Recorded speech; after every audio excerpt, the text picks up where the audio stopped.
My name is Cheryl Pauls, and I'm honored to welcome all of you this evening to an evening where we are gathered as people who long for peace, who pray for peace, who hope in peace. Thanks for the ways that your lives are part of this yearning, this longing, and a peace that seeks understanding across differences and respectful of the beauty that that brings. Before Dr. Harry Hubner, Emeritus Professor of Theology and Philosophy, comes to introduce our guest, Dr. Shomali, let's bow for prayer. O God, our beloved Creator, we gather as people who pray for peace and who seek to embody the peace you give. Through our conversation and our listening together, we ask that you be in us and that we listen well and that we hear your voice in our conversation. In Jesus' name, amen. I'm pleased now to introduce Dr. Harry Hubner, who is the Director of International and Interfaith Initiatives at CMU, to introduce our guest this evening. Dr. Shomali, please.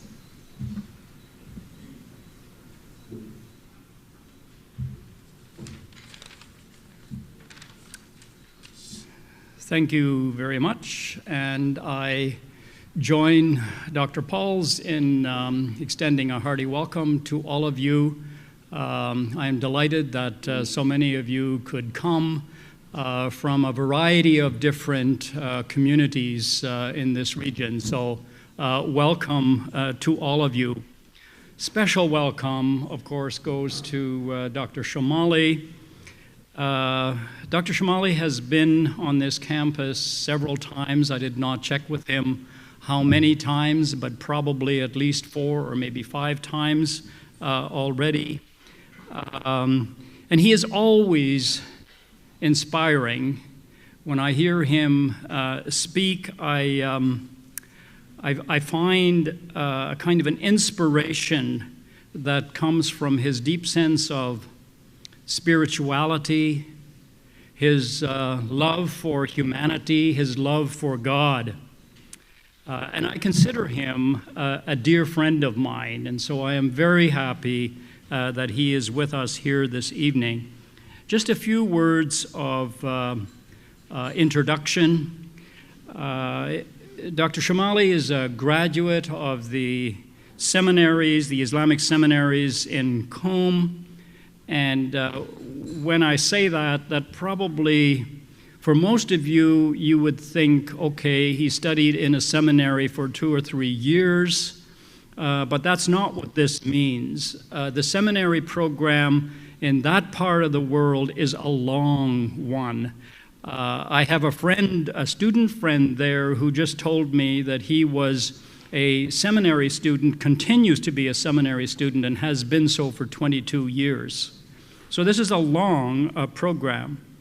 Dr. Shomali has also earned several degrees, a Bachelor of Arts degree and a Master of Arts degree in Western philosophy from the University of Tehran, and then from Manchester University in the UK, he earned his doctoral degree. His doctoral dissertation was written on the topic of ethical relativism, and then he also did a postdoctoral research study on the topics of life and death issues. So you see that he comes from a wide background of training. He is currently the founding director of the International Institute for Islamic Studies in Qom. This is the institution that CMU has a relationship with. We have several exchange programs that we have conducted in the past, student exchanges, as well as professor exchanges and some teaching exchanges as well. And he is also currently the director of the Islamic Center in England, in London, England. He has published several books. A book, I'll just read a couple of titles just so that you get a sense. A book called Self-Knowledge, Ethical Relativism, of course, growing out of his PhD work. A book on discovering Shia Islam. It's a little booklet. One of the things about his work that I've noticed is it gets translated into many languages. The last I heard that this little booklet, Discovering Shia Islam, which is available in our library if you would like to read it, has been translated into 14 languages. Is it more than that by now? 14 languages. He's written another book called Shia Islam, Origins, Faith, and Practice, and a book on the principles of jurisprudence. Among other things, he is the co-editor of a collection of essays that have come out of the Shia Catholic dialogue, which he is involved in. And so he has published at least co-edited at least 4 books out of that, or six, many books in that collection of work. He's also participated in the Mennonite Shia dialogue, which some of us from this institution have been involved in. In addition, he is also the editor-in-chief of 2 journals in this larger topic on spirituality and Islamic studies. So you can tell from this that there's a deep sense or a depth of knowledge in his work. The other thing that I want to say about him is that he travels a lot. He seems to be on the road as much as not. I talked about that with him just over supper tonight, and he says that traveling for him is like holidaying. And I was wondering, we have kept him extremely busy in these last 2 days, and so I don't quite know how that can be a holiday, but he says it is. He's also married. His wife, Makhnas Haydarpour, is also a scholar. She has been teaching in the Jamiat al-Sada institution in Qom, which is a women's university. She is now teaching in the same center that he is part of.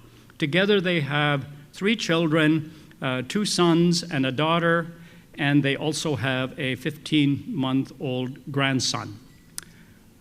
We are delighted that you are here with us this evening. Thank you for coming. We look forward to your message to us. Please.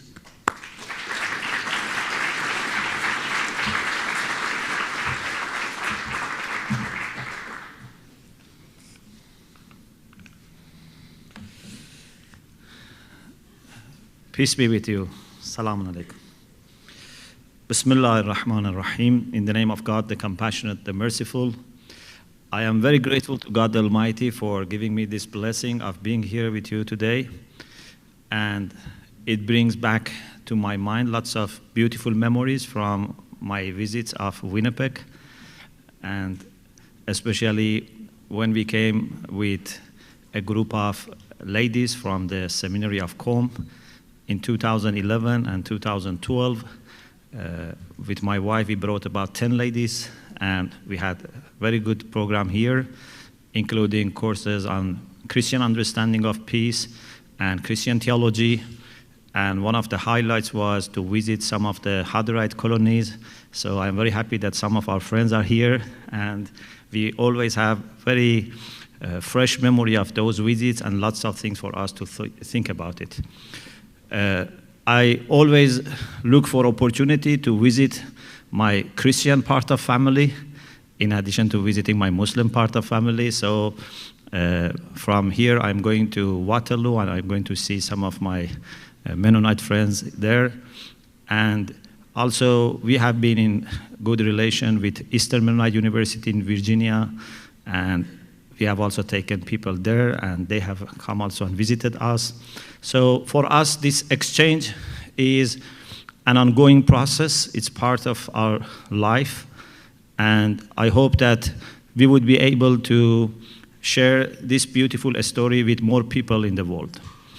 What I'm going to share with you is a little bit about the way I was involved in Christian-Muslim relation and dialogue, and then some reflections, some thoughts, and then I would be very happy to receive your comments and questions. As Harry mentioned, I studied in the Seminary of Qom. I was born in Tehran, but when I was 17, I decided to go for Islamic Studies to seminary. I remember in that time I had lots of questions about God and existence of God. I used to spend all my pocket money buying books about this, reading but not being convinced. So I decided to go to the seminary because I knew that there would be depths of knowledge. So I had to convince my parents that I would love to go to the seminary. I was in a special school in Tehran for talented students, and most of the people were going for medicine and engineering. It was only me and one more friend that we decided to go to seminary. So I was in seminary. I was interested in spirituality from the beginning and also philosophy. As you might know, for the Shi'a Muslims, intellectual sciences are a very important part of our seminary studies. So I did some Islamic philosophy, but then I had interest in Western philosophy because I thought I need to have different perspectives so that the truth would become more clear.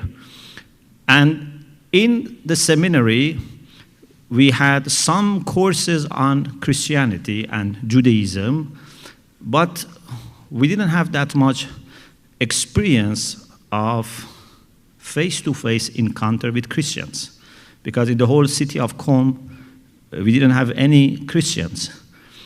Later, we had 2 Christians, and those were Mennonites who were there, part of the exchange scam between Imam Khomeini Institute and MCC.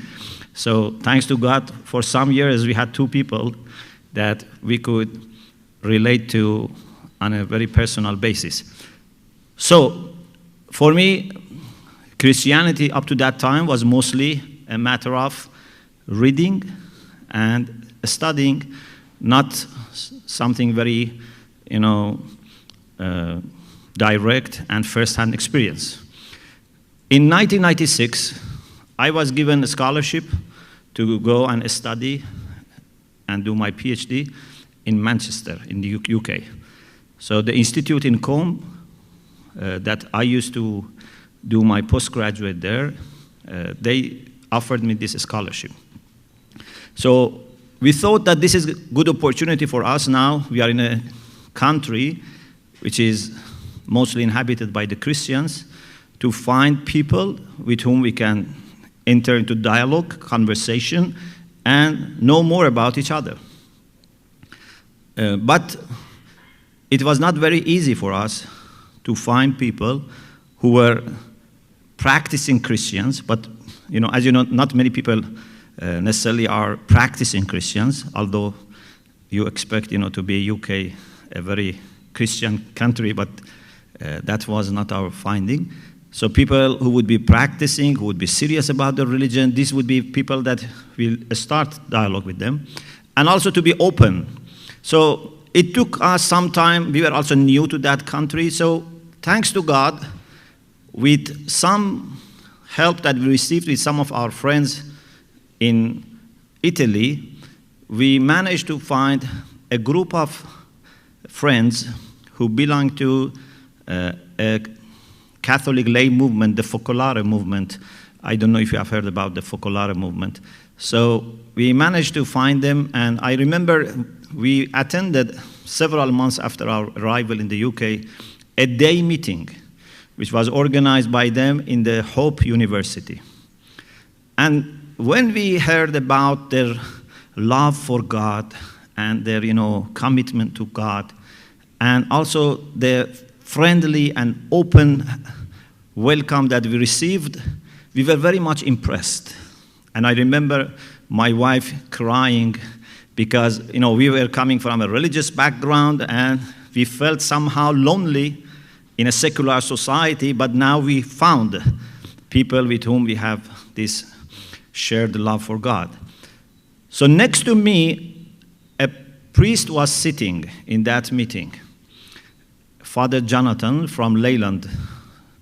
Later he became my good friend, but we were sitting next to each other, and I think you should never underestimate when you sit next to someone, maybe something great comes out of it. So many of the story that I'm going to tell you came out after the conversation between me and him.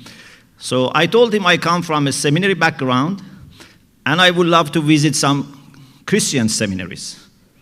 I want to see how, Christian seminaries function. So he suggested to visit Ampleforth Abbey, which is not a seminary, but a place for the formation of the Benedictine monks. This is the largest monastic community in the UK, and it's North Yorkshire. So we went together, and I have to tell you, this has nothing to do with my study. My study was purely philosophical and, ethical relativism, but out of my own love and passion and search for common roots. So I went to the monastery with him for 2 days, and we really enjoyed our conversation.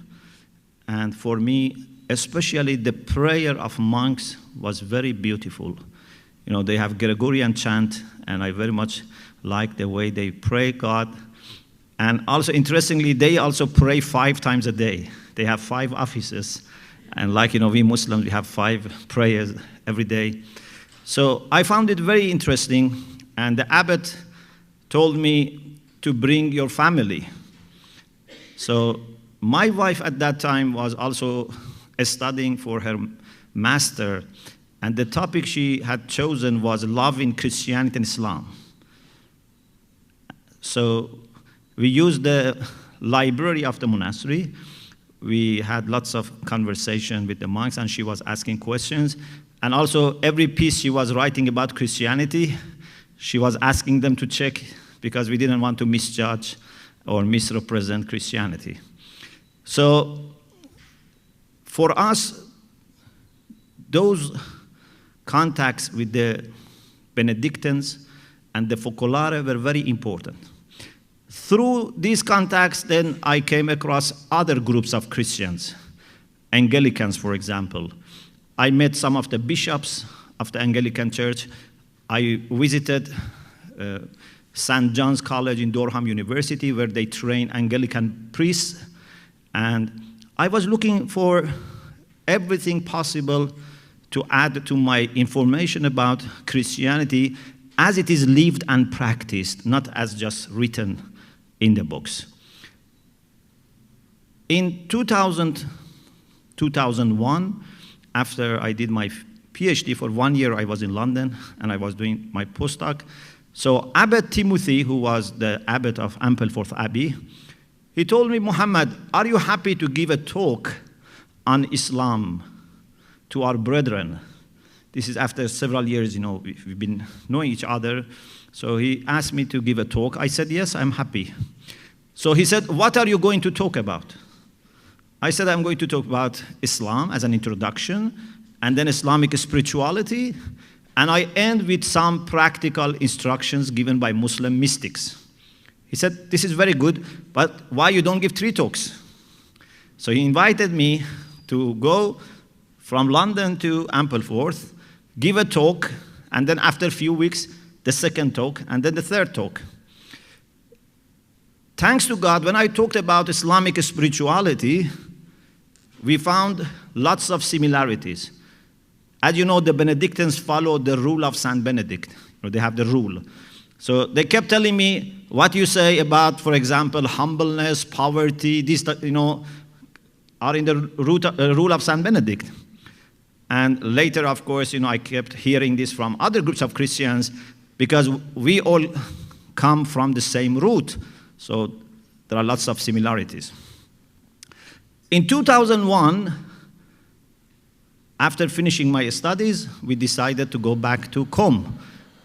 And Qom is where we have the largest Shiite and perhaps Islamic seminaries in the world. We have some 70,000 Iranian seminarians. We have more than 10,000 international students. And Harry and some of the Mennonite friends have visited us. So it's a place of learning, but also we have a shrine, therefore a place for pilgrimage. So in 2001, I went back to Qom. Just before returning, I invited one of the young monks to come and visit us in Qom. And he said I should seek permission from the abbot. So he talked to the abbot, and abbot said, I love also to come myself. So two of them visited us in 2002. And we organized 3 public lectures for them. And we advertised all over the city. So many people came and listened to them. We had questions, answer, discussion. And normally our sessions ran over time. So they were very impressed by the openness that they saw in the Shiite seminaries. And we were very impressed by their deep devotion to God. So towards the end of their journey, when we were going from Qom to Tehran, we had a discussion. At that time, this discussion didn't look very special or significant, but actually that discussion was the basis of having 6 rounds of Catholic Shia dialogue and 6 volumes. And we are expecting the 7th one to take place in May this year in Qom, out of that conversation in the car. So we said, maybe we should start a conversation between Shiite theologians and Catholic theologians in the UK. So they said it's a very good idea, and we can have it in Ampleforth. I said it's a very good idea to go to Ampleforth because very spiritual place, but I said most of our people are in London, not many Shia in Yorkshire. So they said we are going back to London and look for a possible partner. So when they went back to London, they found Heathrow College. Heathrow College is run by Jesuits, and it's one of the colleges that is affiliated to the University of London, but it's one of the very few which are religious. So Heathrow College was interested in hosting one day of the conference where we had 100 people, 50-50, and then after that we went to the monastery and we had 20 people, less people, so that we can have more discussion. So in July 2003, just after the bomb explosion in London, we had our first dialogue. So the dialogue was very well received.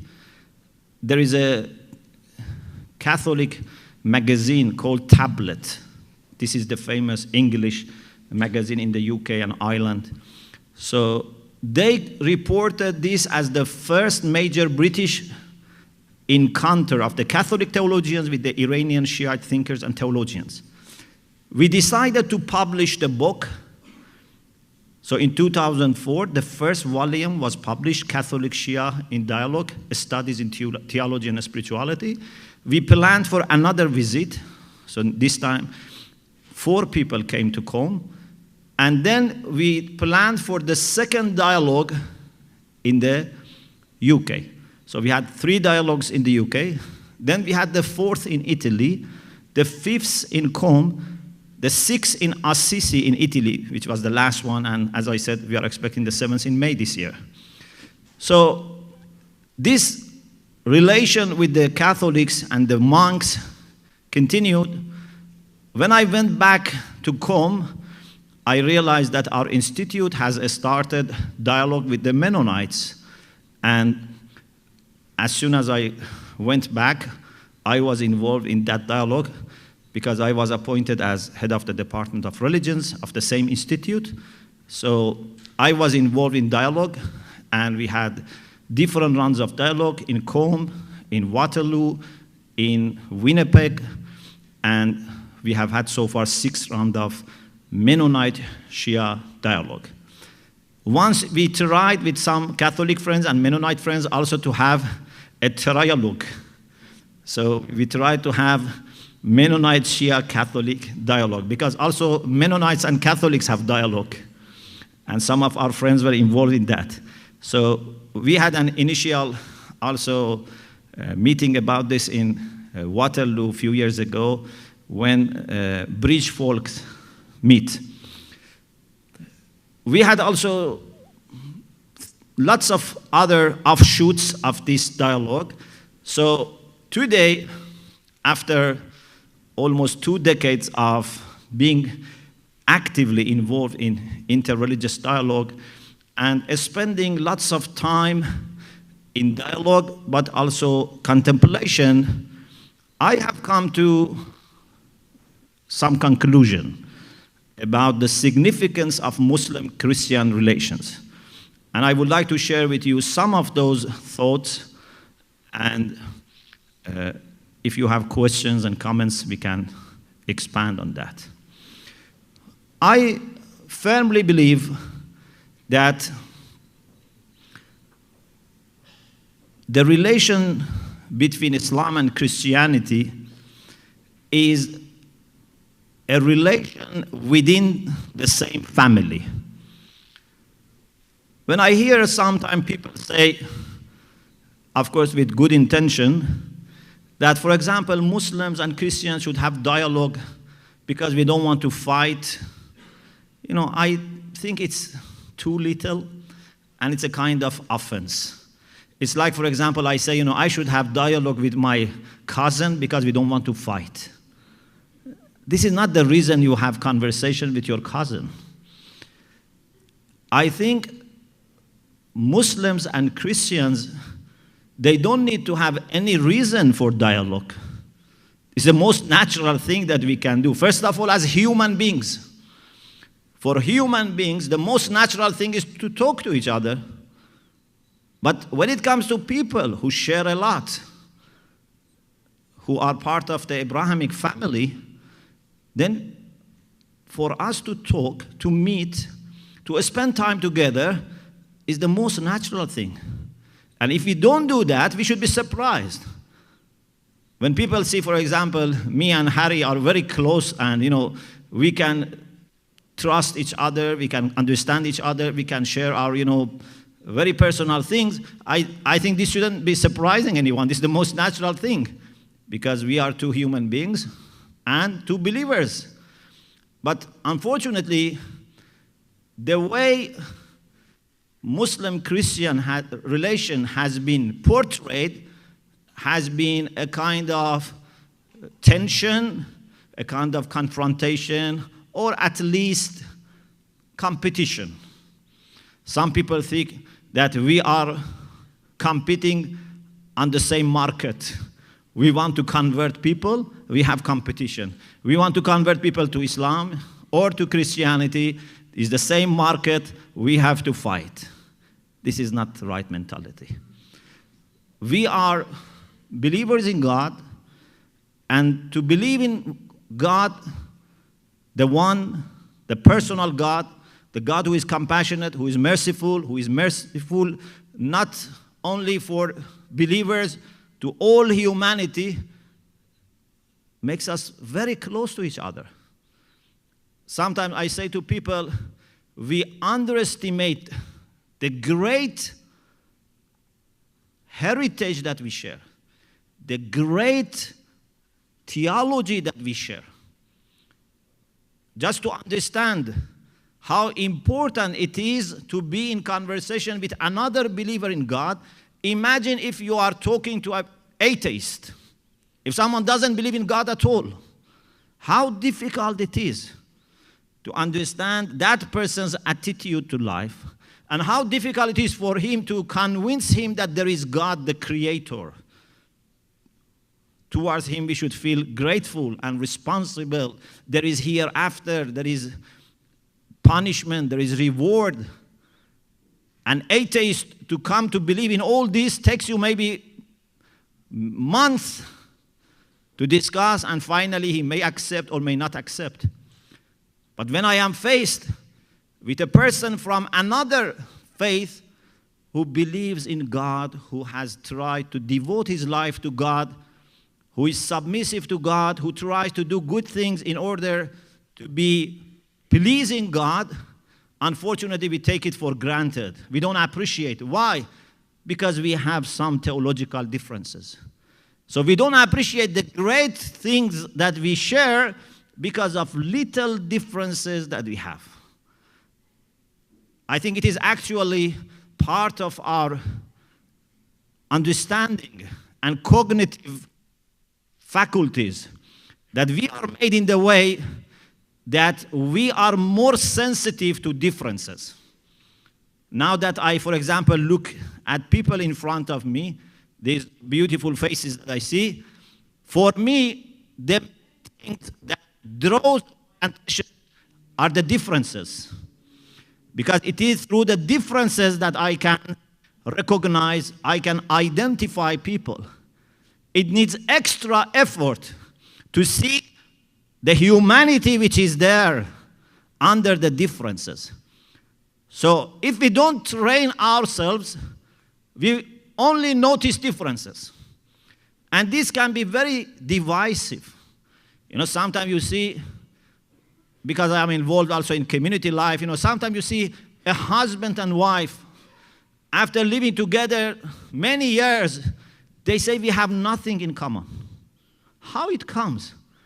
How can two people have nothing in common? Especially if you have lived together for such a long time. It's because there are few differences that have much preoccupied their mind that they are no longer able to see anything in common. And this is wrong. We don't want to reach that point that we say we don't find anything in common between us and another faithful people or other human beings. So there are lots of things that we share, and depending on how much you give value and significance to those differences and common points, you can adjust your relation with people. For me, the most important thing to relate to someone is if that person is submissive to God. Submission to God, for me, is the most important thing. And therefore, if I am with my Christian friends who are submissive to God, I am more comfortable if I sit with someone who might be a Muslim but not submissive to God, or who might speak my language but not submissive to God, or who even may be my family member but has no faith. If God is the most important and the most central thing for us in our life, then we should be very happy to be with people because they believe in the same God. And I would like to share with you a reflection that I first started, to think about it when I took a group of people to Italy, and we had a conversation with some friends. And I said, it seems to me that today in the world, we have two major problems. Of course, we have lots of problems, but two major problems. Maybe these are roots of many other problems. One is that there are people in the world that they have not had any experience of faith. They have no love for God. And me and you that have been gifted with the beauty of faith, I think we can never understand how much a person without God suffers. Because we always had God in our life. We always had God as someone who brings us a strength, comfort, tranquility, acquaintance. We never feel lonely. But those who don't have God in their lives, they suffer a lot. And sometimes they don't know what is the source of suffering, but the suffering is there. I think they are real orphans. It's more difficult to lose God than just losing your parents. So there are people who have no experience of faith, no experience of love, for God.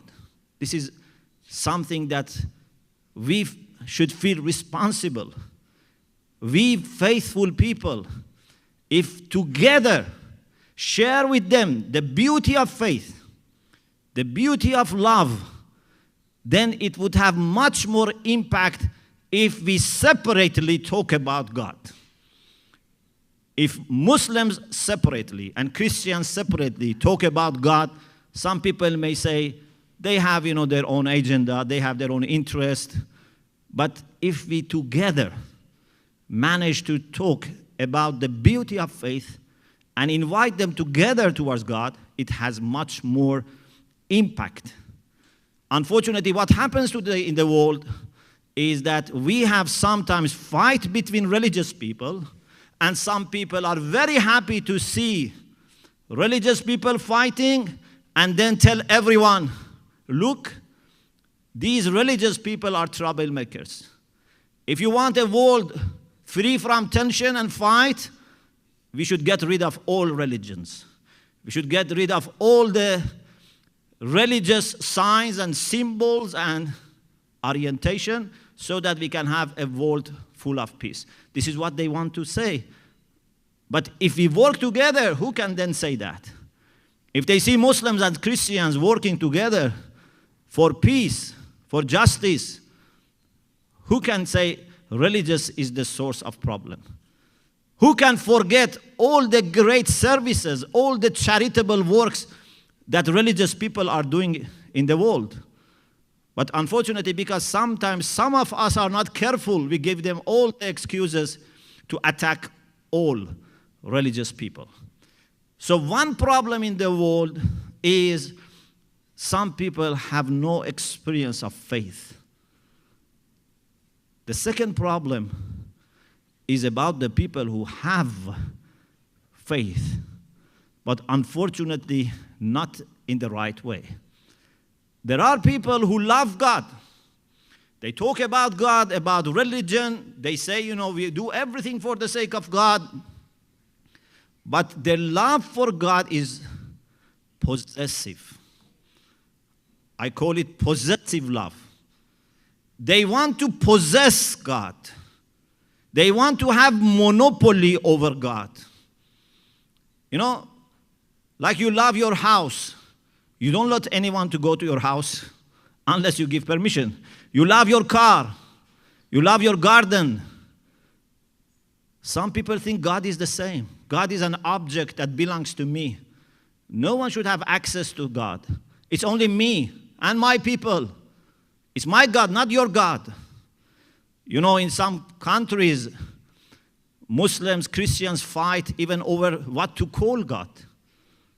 Some people take Christians to court. Why you say Allah? Some Christians say to Muslims, why you say God? God is ours. You can say Allah. You cannot say God. And some people say opposite. This doesn't make sense. If you are a true lover in God, you should be more than happy to see other people praise God. Other people want to associate themselves to God. But if you want to possess God, this is a threat. Those who want to possess God, then they bring God to their own level. Then the God of humanity become gods of one religion or one sect or one tribe. And when God is God of one tribe or one sect, can be very destructive. Because it's not the real God. It's the ego of those people projected as God. They kill other people, they say, this is what God wants from me. This is not God. This is your ego projected as God. God, which is brought down to the level of a human being or a tribe or a sect or a caste, is divisive. But the right way of loving God is to be possessed by God, not to possess God. If we are possessed by God, then instead of bringing God down, we ascend. And when you ascend, you see differences become less significant because you are able to look at everyone in the way that God looks at everyone. You start loving people. You start loving even animals, even plants. You cannot wish bad for anyone, because this is the way God looks at everyone. Of course, this doesn't mean that there are not differences. There are no differences. There are differences. I'm not saying that everyone is the same, but I'm saying that everyone has that much of connection to God that we can love and we can appreciate. You know, if you have an artist, maybe that artist has different pieces. Maybe an artist in his life has produced 1,000 pieces. They are not necessarily the same, but you love all the pieces if you love that artist, because you say they are all produced by the same artist. If your father has made few gardens, you love all of them because you believe that they all belong to your father. A believer in God would love everyone because he sees signature of God on every creature. So we need to have that kind of love for God which would take us higher. And this cannot happen without developing deep sense of humbleness. When you humble yourself, that's the time that you can ascend. And when you want to be arrogant, that's the time that God pushes you down. We have in Islamic narrations the saying that whoever tries to be humble, God would elevate him. Whoever tries to be arrogant, he would be pushed down. I would like to end with a story about Abraham, and then I would be finishing my talk. We have in our traditions Abraham as a friend of God. We say Khalil. Abraham was chosen by God as his friend. There is Islamic narration that gives us some details about the time Abraham received the news. The story is mentioned in the Quran, وَاتَّخَذَ اللَّهُ إِبْرَاهِيمَ خَلِيلًا. God chose him as friend, but the details are in hadith, in the sayings of the Prophet and Imams. The narration says that Abraham was a hospitable man. You know, he loved to share his meal with guests. And sometimes when he didn't have any guests, he used to go outside and look for someone that he could invite to share meal together. Something that we very much need today, hospitality. So one day when Abraham was going back home, he found a person in his house. He used to shut the door, but he found a man inside his house. So he was surprised and asked, بِإِذْنِ مَنْ دَخَلْتَ هَذِهِ الدَّارِ. With whose permission you entered this house? The man told him, بِإِذْنِ رَبِّ هَذِهِ الدَّارِ. With the permission of the Lord of this house. Abraham didn't say, I am the Lord of this house. And this is a great lesson for us.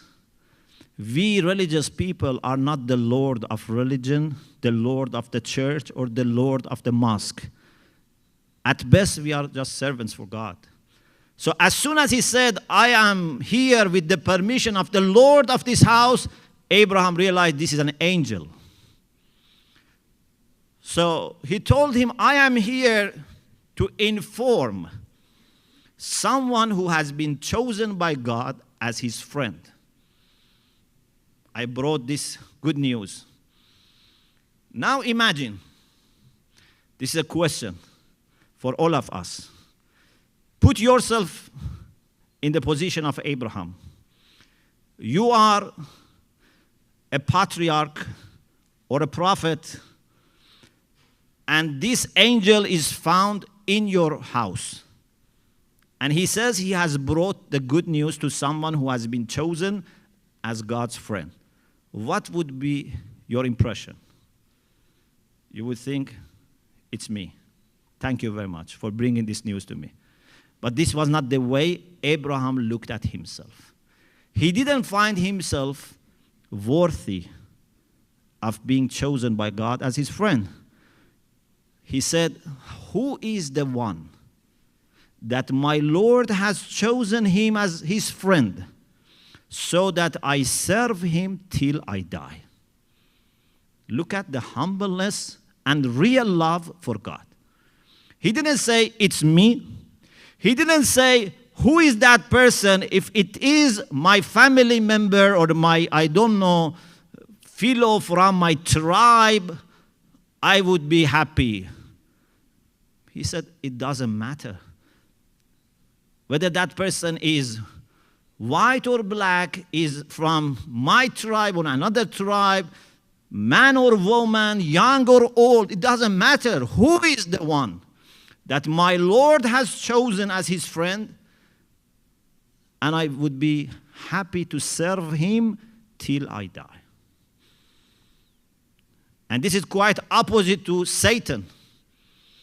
Satan, who worshipped God, according to Islamic narrations, for 6,000 years, when God asked him to show humbleness once to Adam, he refused. He had no problem with God, apparently, but he had problem with another person being involved.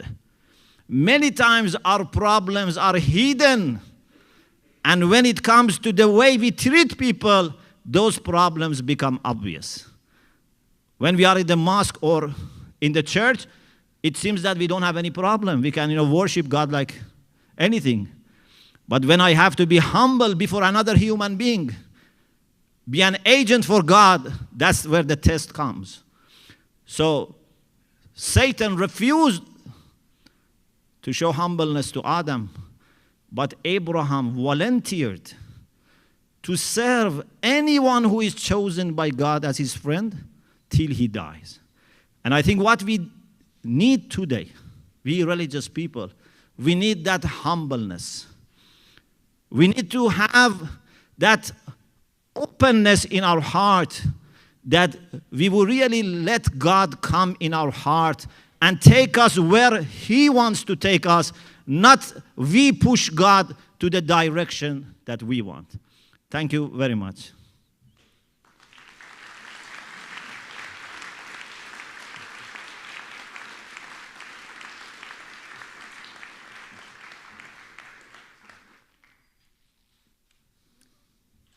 Thank you very much for that inspirational speech. Now, in the Christian, maybe especially, can you hear me? The Mennonite tradition, it's not our custom to ask questions after an inspirational sermon.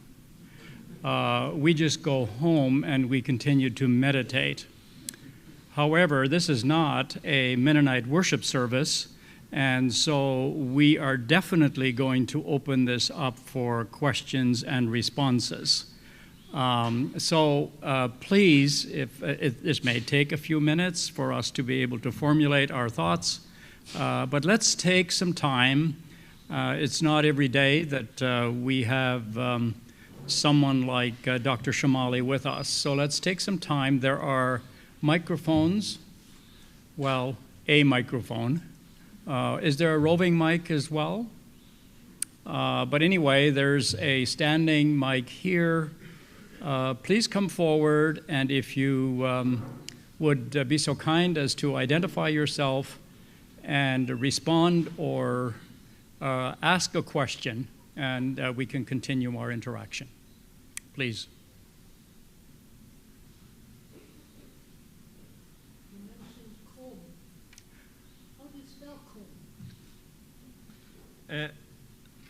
There are different spelling, but Q-U-M and Q-O-M are more popular. Some people put G-H, but Q-O-M or Q-U-M. This is town towards the south of Tehran. The capital is Tehran, so it's about 130 kilometers towards the south of Tehran. And about 5 miles before the town, it is spelled Q-O-M, and so that's the spelling that I use. Q-O-M. It's the one place where a U does not follow a Q.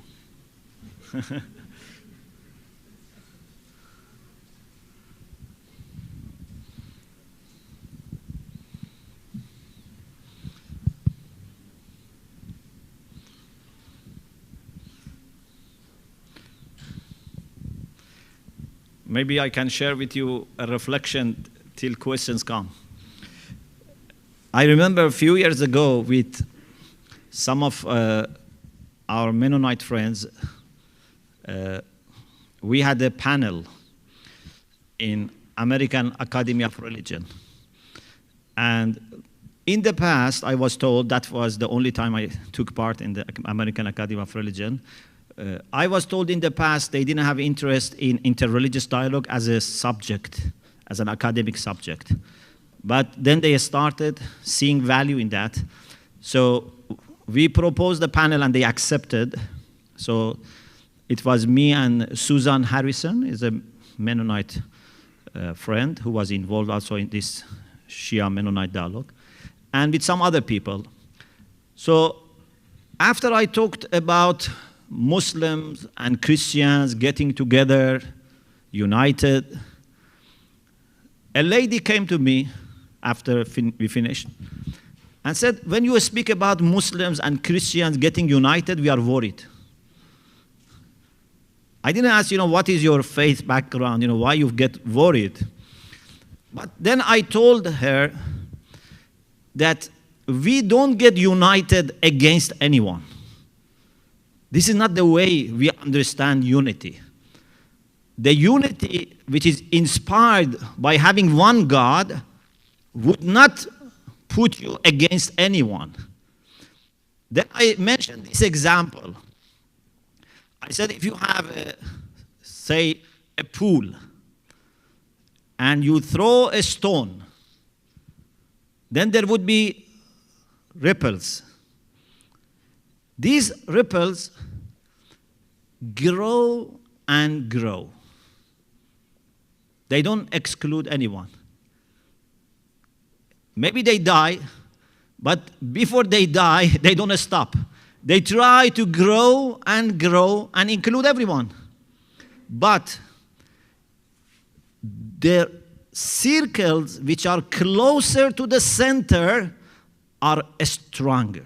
The wave, when it is narrower, is stronger. When it becomes wider, it becomes weaker. So I said, we can have more ground for unity with some people, less with other people. But this doesn't mean that we say we get united with this and not with them. We have a strategy. We extend unity to everyone. With some people, we have a stronger ground. With some people, less. But at least we have a ground of humanity. There is no one with whom we cannot have any unity. At least we can be united because of shared humanity. But on top of that, if someone is a believer in God, then we can have a stronger unity. So we don't sacrifice the more we share with some people in order to reach out to other people, but at the same time, we don't do this with the cost of excluding anyone. So we should be able to extend this unity to all people. So we are not getting united against anyone. We have to actually be serving everyone. If we are servants of God, we should serve everyone. But we can have a strategy how to prioritize, how to give significance, but it has to reach everyone. And I said, for me, as a Muslim who reflects seriously on the Quran, I think the greatest ground for unity is submission to God. And for this, we can have very strong unity with a Christian if he's submissive to God, more than with a Muslim who is not submissive to God. That is the strongest ground for unity. Yes. Hello, thank you very, very much. I agree. Thank you. Oh, my name is John Dirksen. I would find it much easier to talk with you than with an atheist. And I appreciate your love for God. My question is, how significant do you see the difference between Christians and Muslims about Jesus? Thank you. Certainly, there are differences, as there might be differences even among different Christians about Jesus. It's not that all Christians believe the same way, and also it's not that all Muslims have the same idea about Jesus. But for sure, for both of us, Jesus is a very special person. For us Muslims, Jesus is one of the 5 most outstanding figures. You know, we believe that there were 124,000 prophets. Out of them, 313 had a special position of being a messenger. They had a special message given to them. Out of them, 5 are the most outstanding. And Jesus is for us one of those 5. The Quran talks about Jesus as a word from God, about a spirit from God. The Quran tells us that Jesus was able to give life to birds and to revive the dead. I think this is lots of, things that we can celebrate as commonalities between us and our Christian friends. But when it comes to, Trinity or deity, here we may have differences of opinions. But what is important is we both have great revere for Jesus, and we both believe in one God. So Christianity is a monotheistic religion. Islam is a monotheistic religion. Then when it comes to interpreting the unity of God, then we may have differences. But these differences should not make us forget all the commonalities that we have, especially the faith in the same God, with all the characteristics of God that we share, being all knowledgeable, all powerful, all merciful. This is something that we should not underestimate. Hi there. Hello. He had maybe a question before you, but it's okay. Sorry. Okay. I just wanted to observe justice. Do you want the microphone? Yeah.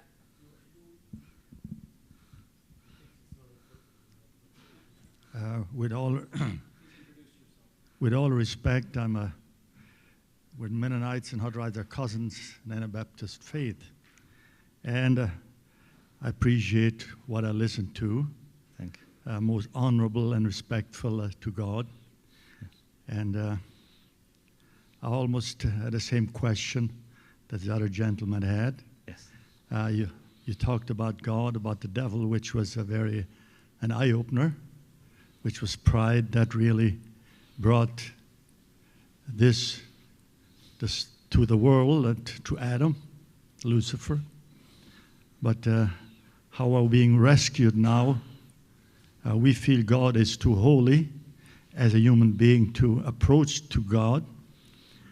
And then as we are being taught that there is a mediator, we also believe that Jesus was born by the Virgin Mary, and that God had a son which was fully human and fully God. And through that, we can come to that holy God. And he brings us to God when we serve and believe in him. So we do have a lot of commonalities. I like this little example that he said about that stone.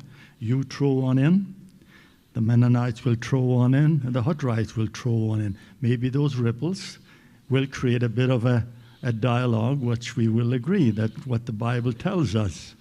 Thank you. Thank you. I respect that. Thank you very much. Hi there. I'm really honored to have you here. Thank you very much. My name is Patrick Bin. I'm a third-year student in music with an interest in theology. I just wanted to talk about the fact that I think it's great that there's dialogue between the different areas of the religion, we've got the Shia sect of the Muslim religion, but we've got dialogue among Christians and Islam, and that's great. Now, my experience is that oftentimes, though intellectuals will fight, they fight well. They have arguments, they get along, they have certain rules of interaction. Now, are there any efforts to promote this dialogue, this interaction among lay people, among the larger population, which seem to be the larger risk of conflict? Is there anything envisioned in that direction? And that's just my question. Thank you very much. Yes, you are right. This dialogue, although started with maybe scholars, clerics, intellectuals, but we have used every opportunity to spread the message. And now in the UK that I am serving now in the last 2 years, we organize lots of events, sometimes locally, sometimes nationally, and we let our congregations be involved. So for example, we have with a church which is very close to us, joint programs. Half of the program is in the church, half of it is in the Islamic Center, and our people meet, we talk. And also, I have tried to spread this message in every platform that was available to me. So, for example, when I was in Qom, we used to have English lectures in the shrine of Lady Ma'souma, which is a shrine for us. So I talked 10 sessions on Abraham, the founder of Islam, which is available on YouTube. And I said that in my understanding, we have one religion. Islam, Christianity, Judaism are not three separate things. They are branches of the same religion, branches of the same tradition. So this is what I talk about it inside the holiest places that we have in Qom and for our community. So it's not that I say something here and something different to my community. Yeah. So any opportunity that we have, we should use to share this message with people. And I am sure my Christian friends also do the same to share the message with the public. Thank you. Hello, my name is Ted Tribe. I'm a graduate student here in theology. And I'm very interested in the, I won't say unification yet, but the topic of Judaism, Islam, and Christianity. And one of the things that interests me is wondering if we were able to take the topic of the Trinity and say that the Trinity is one. And we have, in our weakness of mind, had to make up different ways to understand what God means. So making one ununderstandable entity into three more understandable entities is a lot easier. If we could make the Trinity one, would that bring us closer together? What do you mean by making Trinity one? If the people in this room decided that the Trinity was one. Yes. I don't know, should I comment or leave it to people? Sure. Yes. When we have a dialogue, we start with easier topics and Can't win that one. but thanks to God, with my Mennonite friends and Catholic friends, we have reached a point that now we can have discussion about very serious issues and differences with very, peaceful way. So we have had lots of discussion about Trinity on the side of our dialogues. And I have always tried to understand Trinity in the way that my Christian friends understand. I tried not to be judgmental and not to, stereotype. But for sure, this is not one of the things that a Muslim would, very easily, understand. As my Christian friends, after lots of discussion, at the end they tell us it's a mystery. So I think it's better to start conversation with the things that are easier to understand. But as friends, I think no topic can keep us separate.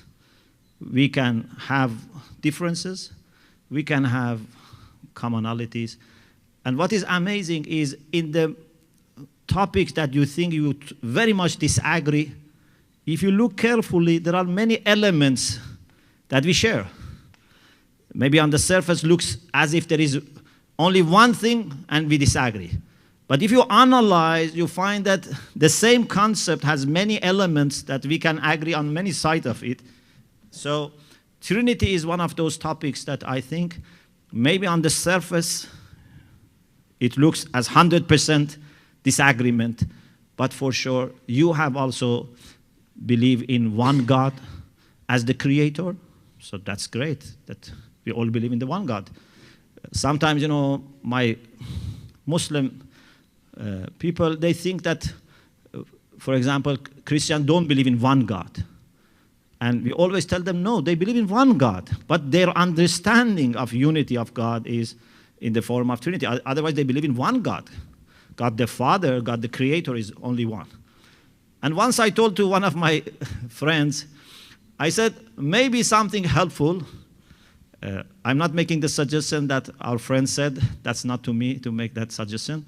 But I said, maybe if our Christian friends talk more about God the Father in their conversation, that would be helpful, because we always want to talk about God the Creator, God the Father, and I'm sure you don't have any problem.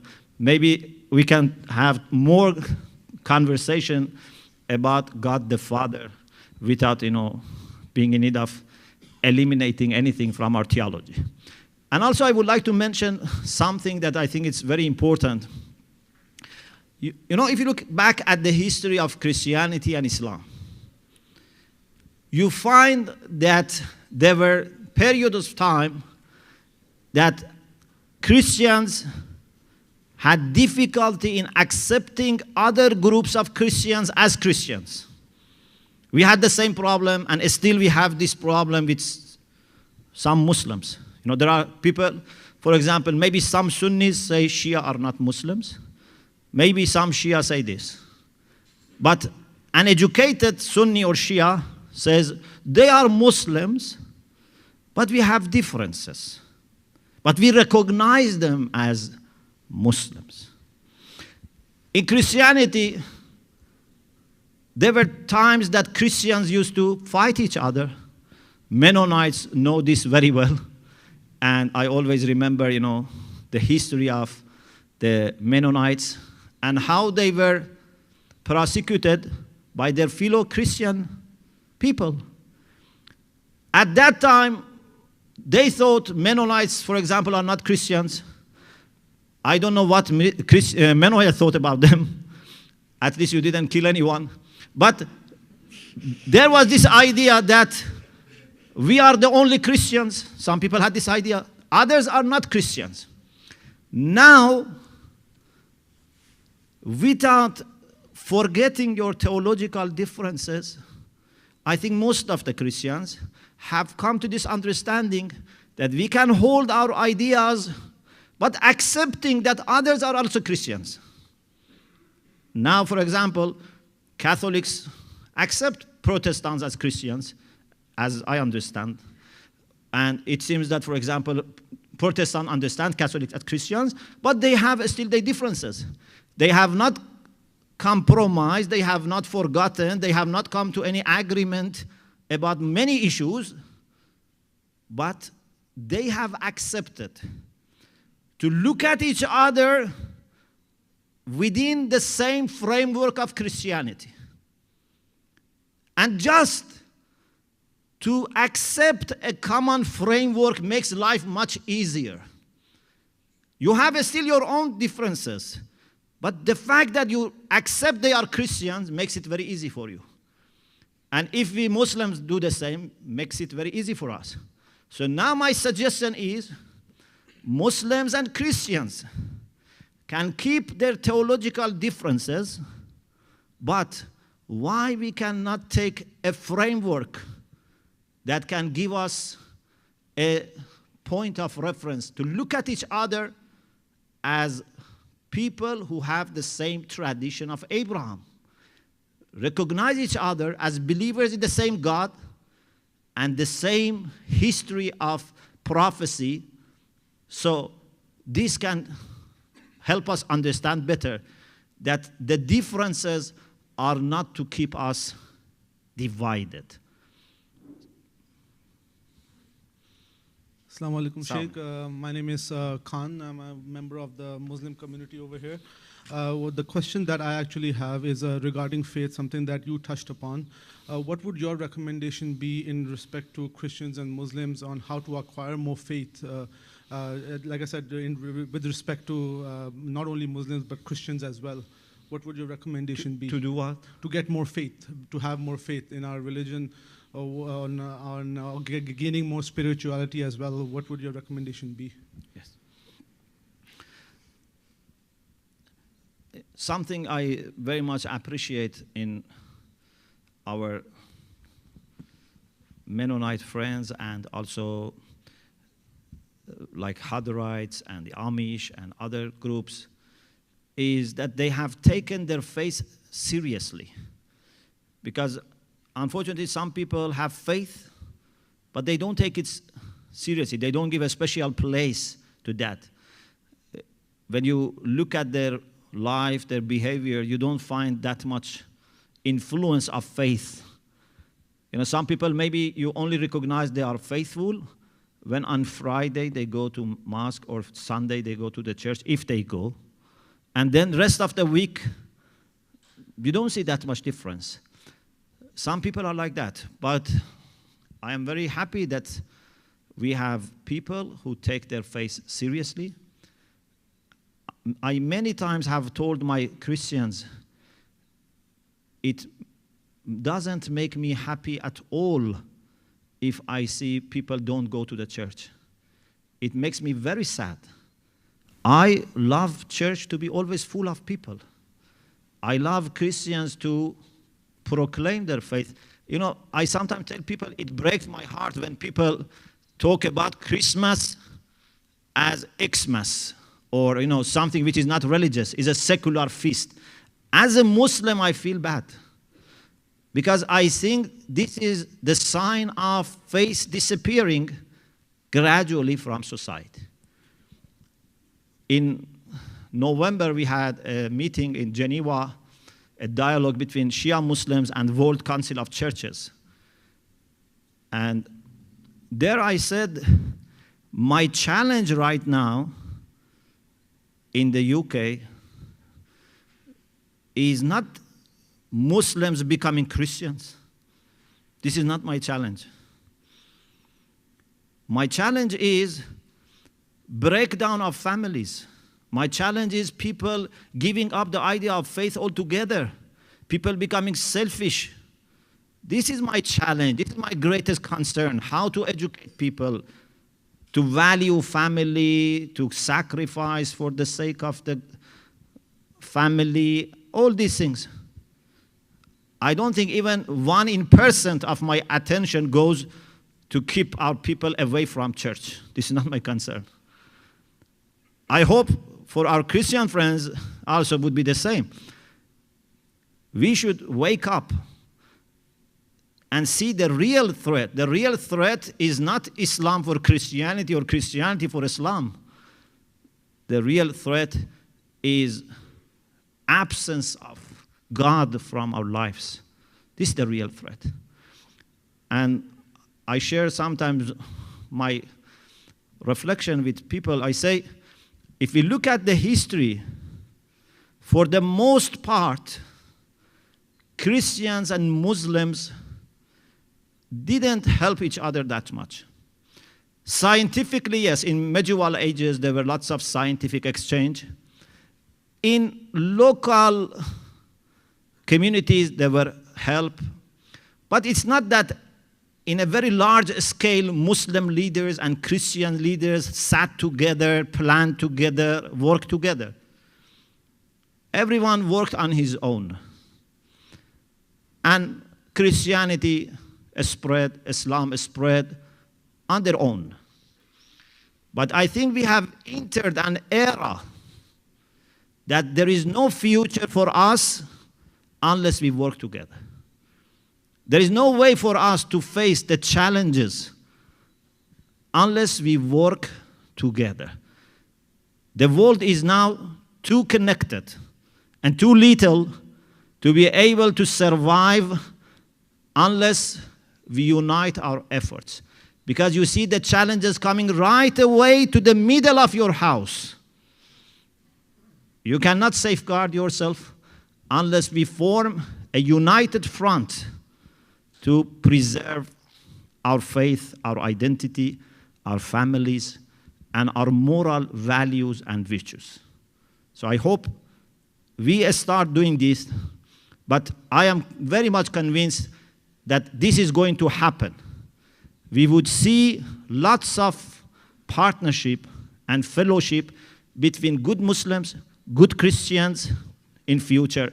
This is my great conviction. And the great challenge for these people would be two groups of people. When Muslims and Christians come together to work together, you would have two major challenges. Those who don't want any faith and extremists in our own faith. And it is amazing how these two sides of the spectrum, those who have no regard for faith and extremists, underneath, they are very well connected and they help each other. And you see how some people who had no faith background, overnight they become radicals. If you look at many of these terrorists, you see they are not faithful people. Their life doesn't show any going to the places of worship. All of a sudden, from this spectrum, they go to the other side of it. We have these two challenges. But maybe this is a way to wake up so that we work together against extremists and radicals and against the people who have no regard for faith at all. My name is Ali. First and foremost, I'd like to say God bless you and thank you for speaking tonight. It's a great honor. One other question I had was, throughout the years, for the last 2 decades that you've been researching about Christianity more in depth, what has been the most intriguing fact that's propelled you towards Mennonite and Shia dialogue as opposed to any other sect in Christianity, aside from peace? Because we know that peace comes with submission, and submission is with the love of God. So again, God bless you and thank you. Thank you very much. So if I understood your question, is what is special that I found in Mennonites? Yeah, what is the most intriguing fact through all the research with the brothers and sisters in Qom that you guys did that propelled you, like really attracted you towards Mennonites, besides the peace part? Yes. So maybe I shouldn't praise them in front of them. Yes. Yes. I have great respect for my Mennonite friends. I remember many years ago when I was visiting TFT, TST, Toronto School of Theology? Yes. The late Professor Reimer, Jim Reimer, I don't know, you know him? Yeah, he was a very great friend. And I was fortunate to be able to attend his service in the church. At that time I was in Toronto and I attended. Anyway, in one of my visits, I asked him, Jim, what is the secret that you Mennonites are so good?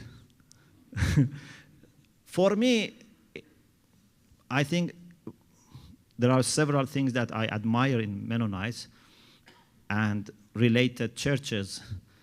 One is their deep sense of devotion to God. Whether they are talking about it or they are not talking about it, I sense this in them. You know, I sense that there is a special regard for God, for faith. And even if they have different walks of life, faith for them is very serious. And also I respect that they have tried to not lose their faith and identity despite the advancement of, I don't know, technology and, you know, modern era. Of course, there are different responses that have been given. We have, you know, different, we have Mennonites, old order Mennonites, we have, you know, Amish.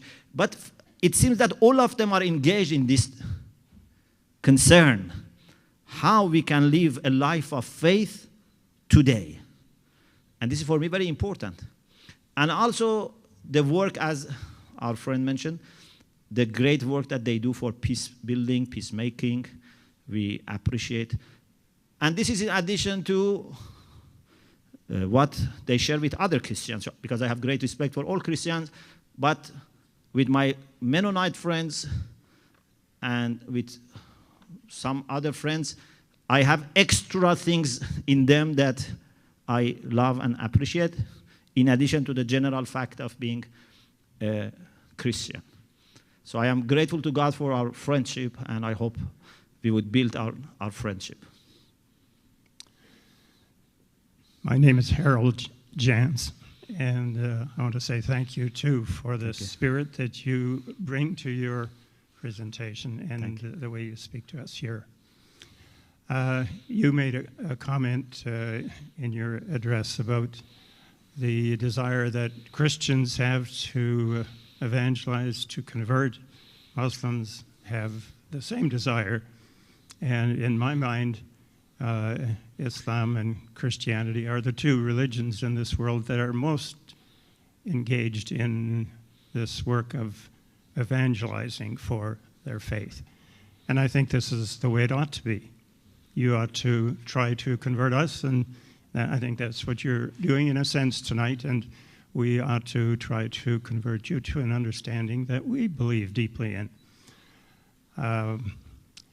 But it seems to me that there's much greater opportunity and freedom to do so in our societies, which are largely Christian or have been, than it is possible in Muslim or Islam-dominant societies.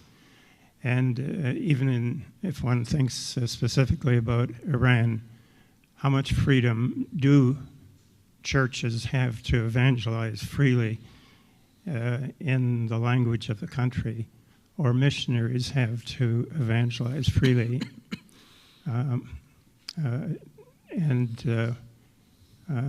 This may not be true in Iran. I don't think it's true in Iran, but there are still some Muslim-dominant countries where there's legislation that prescribes a death sentence for people who convert. So what happens to those who do convert in your country. Would you speak a little bit about that question? Thank you very much. I didn't try to convert anyone tonight, and I was thinking whether it would be honest to say this, and I checked my heart. It was honest to say I never tried to convert any Christian. Never in my meeting with my Christian friends over the last 2 decades, I have made the intention of converting any Christian. I think what I have tried to do is to honestly share our love for God. It is my mission. And about Iran, in Iran, we have historical presence of Christianity. You may know Iranian Christians are Armenians and Assyrians. So they have been there for a long time. Even before Islam, they were there. And Armenians say that actually they are the first nation that embraced Christianity. So they are very historical. They have no problem at all. And our constitution, for the first time in the history of Iran, and this is what I heard from the Archbishop Sarkisian, who is the head of the Apostolic Church of the Armenians in Iran. For the first time in the history of Iran, our constitution granted them recognition. They are Iranian citizens with full right as Christians. Actually, they are given more rights than Muslims because they have fixed seats in parliament. In none of the Western democracies that I know of, religious minorities are given fixed seats in the parliament so that they only need to compete between each other. If Armenians in Iran wanted to compete with Muslims, they had no chance of getting into parliament. But our constitution has granted them, Armenians have seats, actually more than one seat, depending on their location. Assyrians, Zoroastrians, Jews, they have fixed seats. It means that it's for them. They don't need to worry about the number, just between themselves. And our constitution gives them also rights of choosing whether they want to go to the normal court for their personal affairs like family issues, inheritance, ownership, or they want to go to their own system. So they have freedom, they have no problem, they have churches, they have schools, they have hospitals, and actually our government pays to them for their schools and churches and synagogues, and government doesn't pay to the mosques. But we have an issue about some evangelical movements who are not historically in Iran. They are there in the last maybe 2-3 decades, and they do secret activities. They hold, secret churches in some houses, and even Iranian Christians have difficulty with them because they try to convert them, and they try to convert also Muslims. And because these are not Iranians, and they have connection with outside Iran, especially in some Western countries that Iran has political problem with them, it makes government very alarmed about this type of activities. So as Christians, there is no problem, but with this group which are not representing Iranian Christians, there are problems. But I hope even for this type of things would be more ease if the political atmosphere is eased. Because when you live under tension and sanction and all the threats, the whole atmosphere is not very friendly. Hi there, my name is Michael Merner. I'd like to thank you for speaking. I actually came in to study this evening and unexpectedly came across this presentation, so I appreciate it, and I very much enjoy listening to you. Thank you. My question, I find this very, very important discussion, very interesting. I myself, pardon me, I have no religious affiliation. And I just try to live my life day to day by doing the right thing. And do I make mistakes? Absolutely. Will I continue to make mistakes? Absolutely.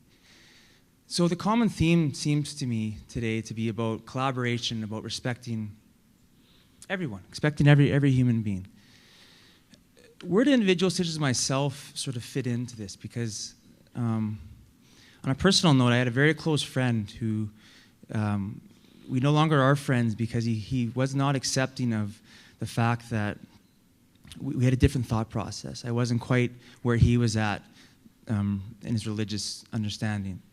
And although I always respected him and I was always there to listen to him, and I thought he was anyway. I always thought I was there to hear what he had to say.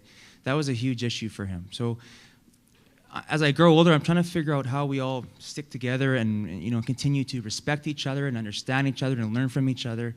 How do individuals such as myself who aren't certain about the big picture and who are okay with that, who are okay with just trying to be a good person day in and day out without knowing that it's for a bigger, better cause? It's just a day-to-day human being. You show respect to each other, and that's that. So maybe your thoughts on that. Thank you very much.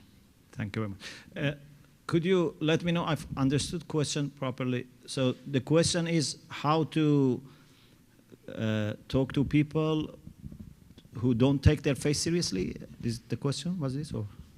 I apologize. For the first time in my life, I'm slightly nervous to talk, which isn't very normal for me. But my question is, how do individuals such as myself who aren't certain about the bigger picture, who don't have any certainty and understanding of, how do we fit into this idea of collaboration, of respect, and of moving forward?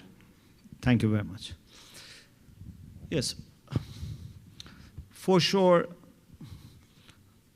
we have no complete picture of truth. I cannot see everything in front of me or around me.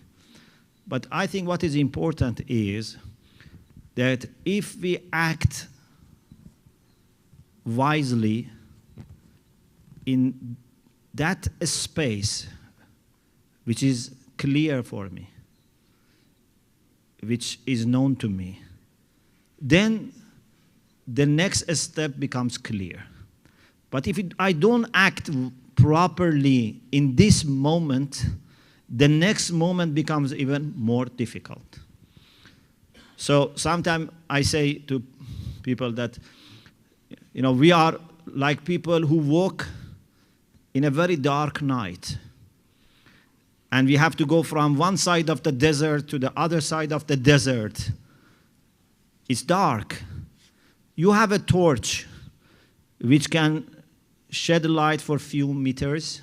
You check your map, you go next few meters, then the next few meters, and then gradually, by the time you reach half of it, it's already day, and you can go rest of it very easily. The first is not easy. The rest becomes easy. But the main thing is that much that we know, we should practice. And God will help us, because this is part of the love of God for the people who strive for truth and for being good.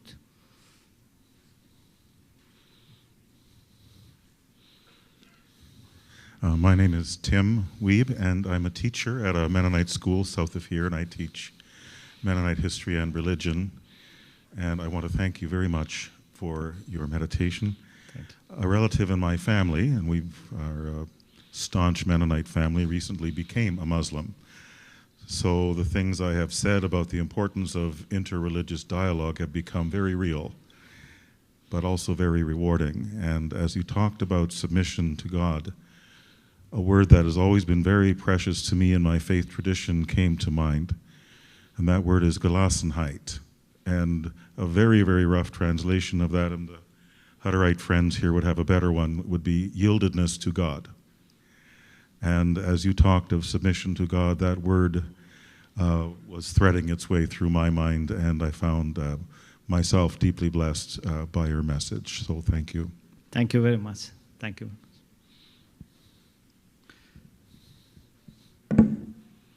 My name is Samantha Clausen.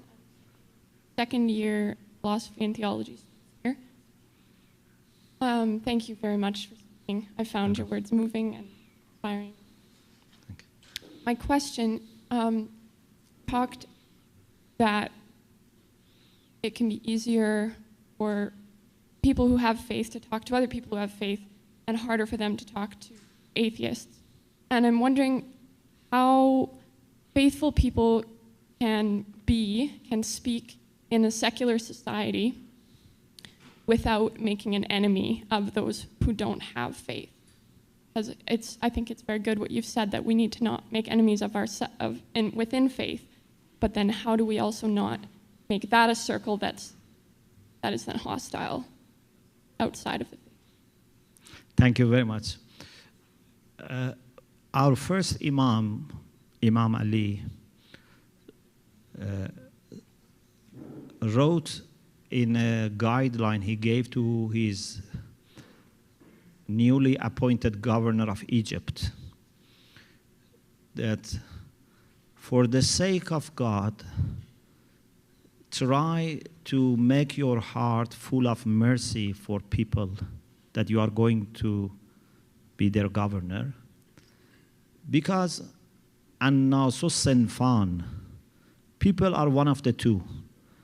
Imma akhun laka fi ad-din aw nadhirun laka fi al-khalq. Either they are your brother in faith or they are similar to you in humanity. And then he said, وَلَا تَكُنْ عَلَيْهِمْ سَبُعًا ضَارِيًا. Don't be like a wild animal. Treat them either as a brother in faith or someone who is similar to you in humanity. So, for sure, we have more in common with believers, with faithful people, but our heart is full of love for everyone, and we are happy to share with them what we can do, but not necessarily treating them equal to the people with whom we have more in common. So there is no one that we want to leave out, but there is also no reason to treat faithful people equal to them. Because if you want to treat equal, it means that, for example, there are many issues that I can talk with my Christian friends, many faith issues we can talk about, and we can, share our ideas, our experiences. If I want to talk with an atheist, some of those issues will be not relevant. I have issues to talk with them. We have lots of things we can talk about them, but I don't want to forget extra important issues that we have that we as Muslims and Christians can work together. So this is our strategy. We don't want to exclude anyone, but also we want to show our appreciation to the people with whom we share the gift of faith.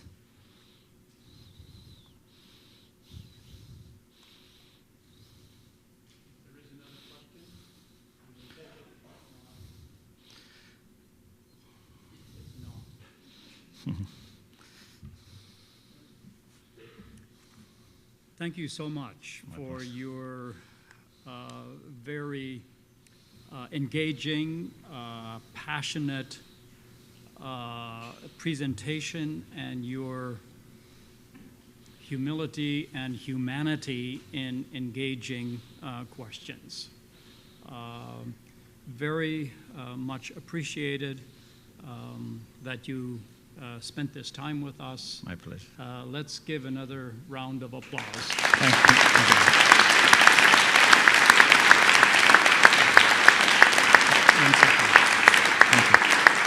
Thank you. Thank you. And while I have your attention, just before we end the evening, I want to say that the next round of Mennonite Shia dialogue is in the planning stage, and the projection is that that event will take place here on our campus in 2017, probably sometime in June or maybe July. If we have room for observers to that dialogue, if you are interested in observing, you are welcome to do that. For now, I will call Cheryl forward. Thank you. I would like to give a set of the last 3 volumes of our dialogue. It's called Monks and Muslims 1, 2, 3. Each has another title. So I would like to give to our dear friend. And also, before we end, I would like to request all of you to remember us in your prayers. I very much count on the prayers of my Christian friends. So I hope you would remember us in your prayers. Thank you. Thank you, and with gratitude, I say thanks for sharing your convictions with us. Thanks for calling out our faithfulness and calling out further courage, vulnerability, and trust in all of us through the way you have engaged with us this evening. Our prayers are with you, and God is with all of you tonight as we go from here. We're dismissed. Thank you.